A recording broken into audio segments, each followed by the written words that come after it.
High বন্ধুরা, সুপ্রভাত। সকাল সকাল তোমাদের জন্য একটা সুন্দর ভিডিও নিয়ে চলে এসেছি। দেখো, আজকে আমি তোমাদের জন্য এই ভিডিওটা একটু শেয়ার করলাম। মনে করলাম যে তোমাদের একটু দেখাই।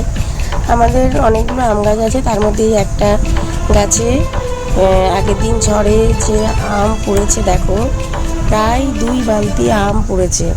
তো আজকে তোমাদের সেই ফলের রাজারই একটা ভিডিও করে দেখালাম। তো এইটা আমরা দেখছি যে কি করা যায়। এত আম, এবার এত আম তো চাটনি করে খাওয়া যায় না। তো আমরা এই আমগুলোকে, প্রত্যেকটা আমকে আমাদের, দেখো বাড়িতে আমার মাসি এসছে বেড়াতে। তো মাসি বলল এই আমগুলো একটা সুন্দর জিনিস বানিয়ে খাওয়া যাবে, তাছাড়া আর কোনো উপায় নেই। কারণ এত আম কী হবে। মাসি বসে গেছে সকাল সকাল আমের গামলা নিয়ে আম কাটতে।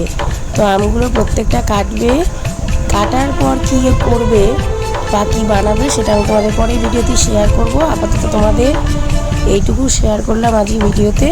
তো ভিডিওটা কেমন লাগলো একটু কমেন্ট বক্সে কমেন্ট করো।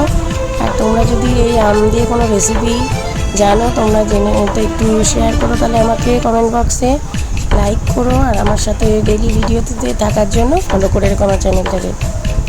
বন্ধুরা, ওই যে মাসি এখন বসে বসে প্রত্যেকটা আম এখন কাটবে বসে।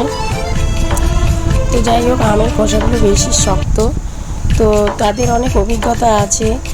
তো এতদিন ধরে যেহেতু তারা রান্নায় পটু, তো সেই জন্য বসে দিব্যি কেটে ফেলছে। মনে হচ্ছে যেন খুবই নরম, কিন্তু এত নরম নয় যেটুকু তোমরা ভিডিওতে দেখছো। এত সফট নয়, কাটতে বেশ বেগ দিতে হচ্ছে বটিতে।